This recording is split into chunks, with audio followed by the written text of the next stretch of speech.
नमस्कार दोस्तों, आप सभी लोगों का फिर से स्वागत है। और हमारी आज की कहानी है आम्रपाली के बारे में। आम्रपाली का नाम आपने बहुत बारी किताबों में पढ़ा होगा या सुना होगा। एक बहुत ही फेमस किताब वैशाली की नगरवधू भी आम्रपाली के ऊपर लिखी गई है।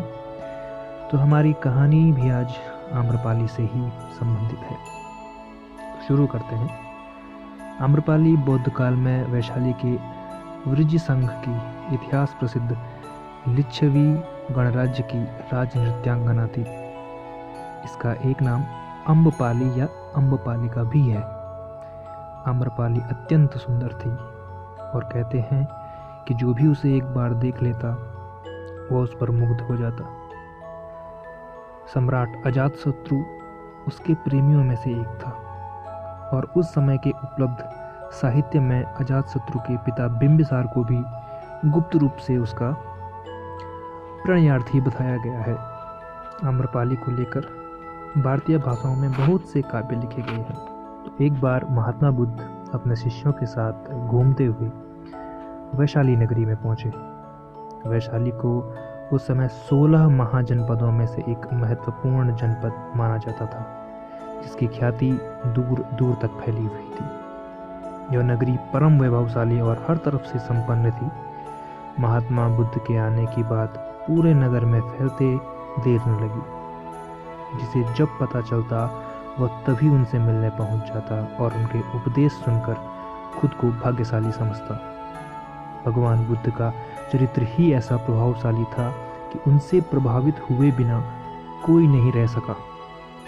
उस नगर की गणिका और राजनर्तकी आम्रपाली भी बुद्ध से मिलने की इच्छुक थी।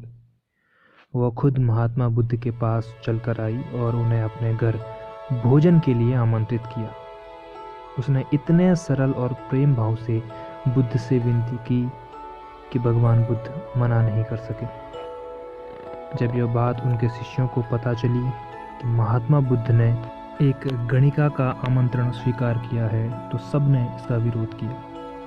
महात्मा बुद्ध ने बड़ी सरलता से अपने शिष्यों से कहा, मैंने तो उसकी प्रेम भावना देखी। उसने जिस भावना से मुझे बुलाया है वो भावना बिल्कुल पवित्र और निश्चल थी। वह आज मुझसे मिलने एक गणिका बनकर नहीं बल्कि एक भक्तिभाव से आई थी। फिर भला मैं उसका कैसे निमंत्रण स्वीकार न करता, वो चाहे एक गणिका हो या फिर कोई सन्यासी। यथा समय बुद्ध आम्रपाली के घर भोजन के लिए गए। वह पहले से ही भोजन की सारी व्यवस्था करके भगवान बुद्ध के आने की राह देख रही थी। उसके मन में यह विचार भी आ रहा था कि कहीं भगवान बुद्ध अपनी बात से मुकर न जाए। इतने बड़े सन्यासी भला क्यों एक गणिका के बुलाने पर उसके घर आकर भोजन करेंगे। परंतु जैसे ही आम्रपाली ने बुद्ध को अपने घर आते देखा तो उसकी प्रसन्नता का ठिकाना न रहा। वह दौड़कर दरवाजे पर गई और उनका स्वागत किया। खुद अपने हाथों से भोजन परोसा और उनकी आवभगत की।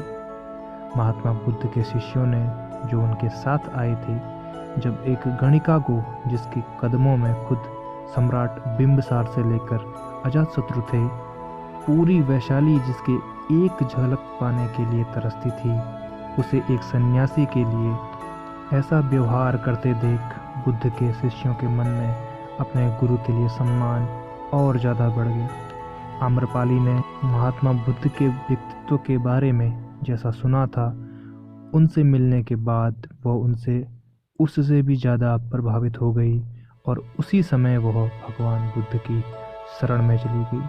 अपनी सारी संपत्ति वह बौद्ध मठ के नाम करके आजीवन भिक्षुणी बन गई।